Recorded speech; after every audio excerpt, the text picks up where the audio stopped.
All right, what up, world? What up, world? What up, world? You know who it is, man. It's your boy Meek here on the up and coming show, Breaking Bread, and I got a very, very, very special guest. Hold on, let me move my big ass head out the way so y'all can see this chocolate manliness I got in my background. Notice ain't my boyfriend, y'all, so don't be asking me. You know what I'm saying? You know what I'm saying? But before he introduces himself, man, I just want to say a little quick story about this guy right here.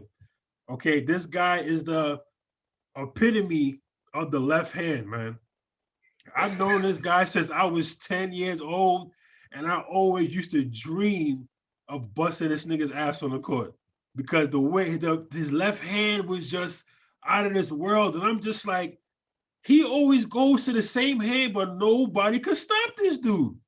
You know what I'm saying? Until one day I got old enough and I thought I could, and he whooped my ass, of course. But to all you guys out there that play ball with me, and y'all see me going to my left hand all the time, but y'all can never stop me. Y'all wonder why? It's because of this guy right here I'm talking to. Watching this guy's game, watching how he always went to his left, So I just want to thank you for giving me that skill to bust these niggas ass on the court. Young and old, y'all know who y'all are. I ain't gonna name y'all names, but y'all know who y'all are already. You know what I'm saying? But enough of that, man. So introduce yourself, man. What up, world? What up? It's your boy Big Mel, straight from Brooklyn, New York, man. Bushwick. That's what we do, man. I'm glad to be here, Nick. I'm glad to be here. Let's I do it. appreciate I Let's do it. appreciate you. I'm glad that you on here, man. Cause like I said, I'm just in the spirit of Black History Month. I'm not introducing, interviewing rather for entrepreneurs, and it's Mhm. like I had to reach out to you, man. You know what I mean? So what do you do for a living, man? I mean, obviously, I guess you guys can tell this guy's about to have you in tears, but let him tell you.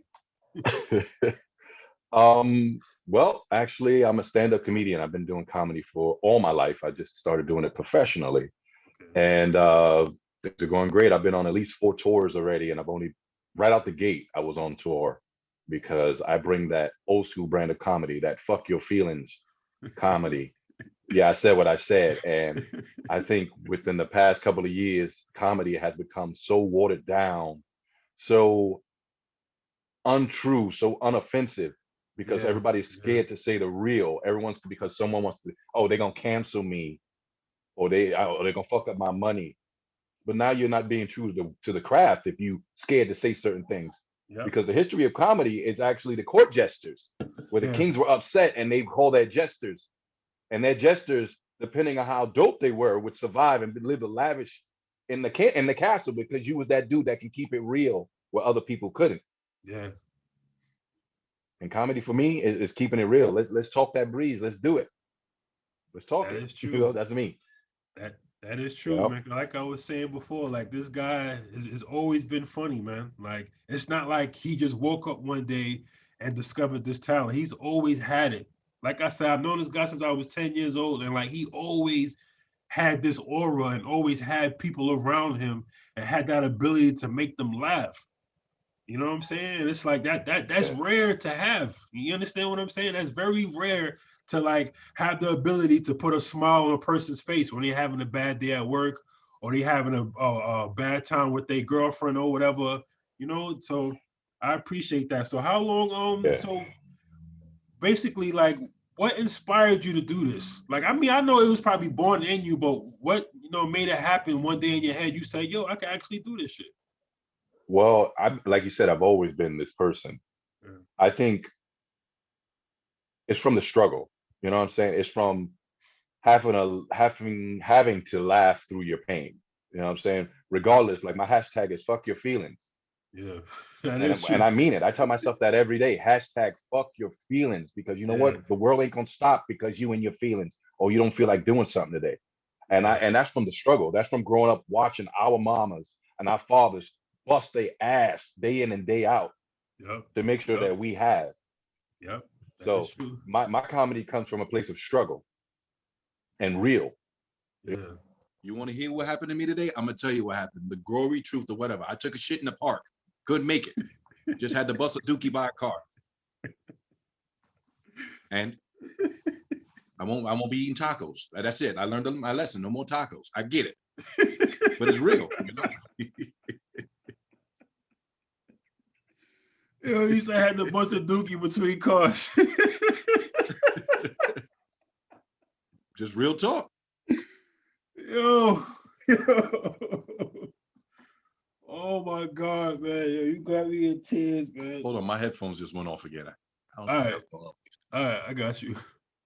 All right, I got you. It came back on. All right. So Somebody's how trying- was it? So how was it your first time on stage? First time on stage, to be honest with you, I was drunk. Yeah. My boy pulled me up and was like, yeah, he was tired of it. He was like, yo, dude, you way funnier than a lot of these comedians. Just get up there and do your thing. And I'm like, nah, I can't do it. I gotta be drunk for that. Not realizing that the next show, he was feeding me shots of Patron. I don't even drink like that, but he was feeding them to me.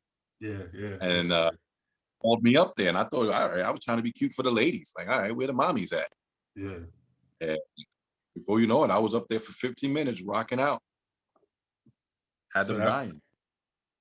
So that was your calling right there, man. That was your calling. So how was it? Yeah. How was it on your first tour? Like, were you nervous? Like, how was it? The first tour, oh yeah, the first tour was crazy because I didn't have no idea what I was getting into. You know, it's fun for me. I could perform better in front of a large crowd than a small crowd. Like if I go into a show and it's like maybe 10 people, now I'm like, oh shit. Yeah. Because now I gotta engage these 10 people. And sometimes people don't come to shows to laugh. Sometimes they just need to be out the house. So it's like they're forceful. No matter what you say, they're like this. With their face. You're like, damn. So it's like, damn, now I gotta fuck with you because I gotta get your energy for me to do my thing. Where on a big stage, like the first time I did a big crowd, I was like, oh, okay. And that once you get that first laugh, then it's pretty much over. Once I get you to giggle, what Biggie said, once you grin, I'm in. Yeah. So once I get you to grin, I look for the meanest person I can find and say something just off the wall and unexpected, just to see them giggle. And if they giggle, I got you. That's what I'm talking about. That's what I'm talking Yeah. about. So people say laughter is one of the greatest medicines. Do you agree with that? Oh yeah, 100%. Listen, and I learned that at a very young age. Like I said, that laughter can break any type of tension if it's well placed. You know, I've seen people about to go to war with each other. Yeah. And I threw a joke in somewhere and they laughed and all right, y'all, let's stop this. You know, Yeah. 120. Yeah. Come on, 120 alone. How many nights where That's a fact. where we would shoot the ball and it went in and it was about to go off and you're like, oh, that's a fact. man. I'll be sitting there like, yeah, man, they about to fight. And I gotta jump in and say something stupid. Hey man, put some lotion on your legs before you fight. You know, you don't want to be dragged around there and screaming. Word. So have you ever came across like a tough crowd or like a specific person that was like wanted to laugh, but they were just like, oh, fuck this nigga? Yeah. Actually, I got that a lot when I first started because comedy is not really about who you know. I mean, how funny you are. It's about crowd. And I've done shows where I was funnier than most people there, but they did not laugh for me because they were there to see a certain individual. So it's like you had to struggle. Or I've done shows where, well, for lack of a better, white people, they like raunchy, but only when they say it. You know, for some reason, when brothers deliver their raunchy, they start grasping their girls' legs and shit like we about to be like Reefer Madness and start snatching white bitches or something. You know, like, don't you fucking laugh at him. You know, it's stupid. It's just crazy. Yeah. You know? But it's fun. So if you could give advice to any up and coming comedians that are kind of afraid or behind that shell, like what do you think are some things that they can do to get out of that shell and let the world be known this is who I am? I would say be true to yourself. Okay. Be true to who you are, because a lot of comedians will come at you and try to mentor you on the way you should be doing it. And of course, being a young comedian, you're gonna listen to all the advice people give you. Oh, okay, because they've been in the game longer than you may have. But then at some point, you got to start to realize, yeah, they've been in the game a long time, and yet they're still here. So clearly, the advice that they're giving you may not be the sound of it. You know, it may help you a little bit, but understand where that advice is coming from. They've never reached the pinnacle where, you know, they're not in movies. They ain't did no commercials. They ain't did a fucking thing, but been local hot boys, which is great. Yeah, you might be traveling in the state, but guess what? Your dreams are bigger than that. You want Hollywood. Yeah, that's a fact. That's a fact. So it all depends on what your dreams are. That's what I'm talking I'm about. I'm trying to be the broke bitch's Idris Elba. That's what I'm trying to be. They can't afford Idris, but they can afford me. What movie are we talking, Tyler? What movie are we talking about? Yo. Huh? I'm working on my British accent. Spots of tea, yes, sir. Netflix special or something. What's that show that everybody, Bridgington, the Lord of Smashington, the little light-skinned nigga with the hazel eyes, and all these bitches watching that show left and right. I'm like, yeah, I'll tell you. Put me on one of them chips. With my luck, I end up being a slave that get beat because I got a fucked up mouth.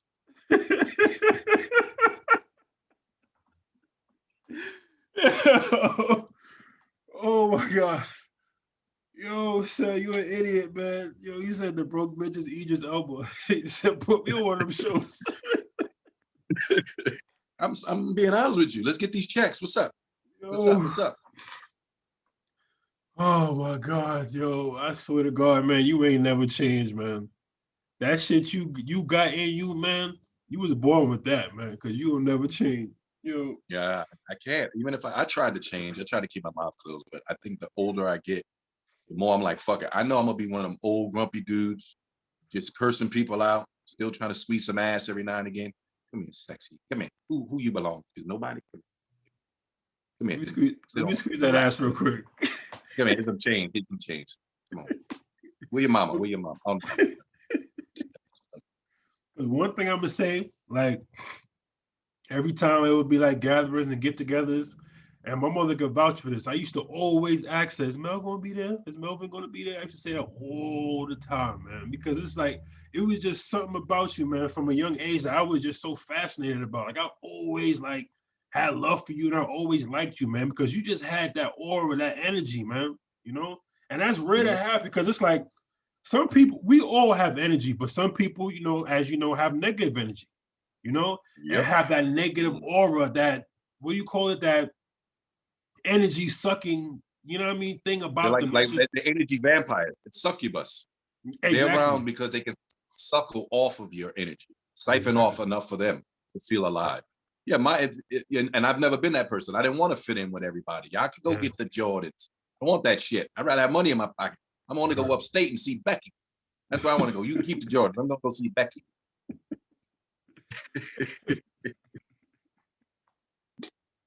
You said, how you keep? I want to go see Becky upstate. Like, I don't know what y'all talking about. That's my bus money right there. Yeah, get all that chicken. Yeah, I'm gonna go upstairs and get some white meat. That's what I'm going. Yeah. Bye. So, where are some places that you've been since you've been doing your tours? Chicago, all up and down the East Coast, because the East Coast outside of New York, they're showing me a lot of love. Like they're calling me up left and right to do shows in Connecticut, Philly, PA, stuff like that. Yeah. I'm still trying to branch out. Like I've been on tour with Joselito the Puppet for the past 2.5 years. Okay. And that tour is crazy. Next time that's out, y'all gotta come see that, because we a bunch of filthy bastards. Yeah. Filthy, but sexy too. I've been that grown man sexy to these. As you see, ladies, you see the pictures, man. He does it. He models too, by the way. Let's throw that out there. I'm about to throw my red light challenge up, but it ain't gonna be as sexy as some of the other. It's gonna be a belly, so probably a set of titties. I'm the quarantine got me messed up, bro. Messed up. I ain't did like 2 push-ups in like a month and a half. Word. Sorry, I'm telling you, so much weight from COVID that if I lay down and put my legs up, I look like a goddamn roach, a big ass cockroach on the couch. I don't look strong as a man at all. at all. At all. Oh man. But the funny thing is, it's funny you say that, man. It's like it's so hard for an artist come out of New York, whether you know anything you do in New York. And like, why is it that New York don't show love to their own people? Because you notice you just said the people outside of New York are showing you mad love. That's crazy. Yeah. Yeah, I think when as far as New York, we're so driven that everyone comes here to try to make it. It's like if you can make it in New York, you can make it anywhere. Yeah. So everyone has that let me get mine before someone else gets theirs type. And it's like crabs in a barrel. Yeah. You know what I mean? And Yep. it seemed like, and it's not just in New York. I think it's a Black culture as a whole. We want to win, but we don't like seeing other people win. But we don't want to help each other win. You know what I mean? So long as I win first, then yeah, I'll help you. No one was like, well, you know, you got more talent or you got a longevity thing with you, so let me help you. You know, we don't do that. It's like, well, excuse me, I was here first, but you're not the most talented. So exactly, you've been here first. So you know, it's like help each other, and I'm all about helping each other. Yeah, because you helping me out doing this right now, man. No, this is help. This is family talk here. This ain't helping. This is family. Word. Like I said, you make it, we all make it. Yep. I'll be sitting right on this couch. That's chilling. So that's supposed to be, man.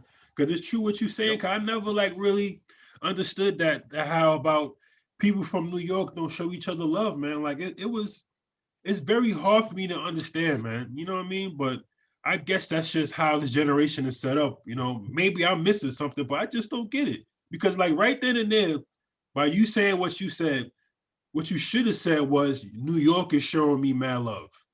You understand what I'm saying? This is where you from. This is supposed to be the first place showing you love. You shouldn't have to go somewhere to a different state where you absolutely know nobody and get the most love. That's crazy.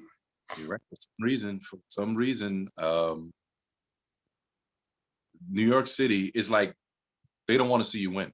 Yep. It's like they don't want to support you until it's cool to support you. Like when your name start buzzing elsewhere, then they want to claim you, which is disgusting. Like claim first, like we claim your hometown dude. Unfortunately, no, we wait and see how you bubble elsewhere. And then, then they come back and want to support you. But by then, I don't even want your support. Get the fuck out of here. Yeah, pretty pay much. Me now. Exactly. Now you got to pay me. Exactly. Because same thing with me, with the podcasting and the music. It's like my own family members, my own friends, like they don't even be saying nothing to me. I'm talking about people from Hungary and like all over the world because like I'm linked up with a lot of different accounts from people all over the world. And those are the ones like, yo, I seen your podcast, you're doing a good job, your music is okay. But meanwhile, the person around the corner don't even do that.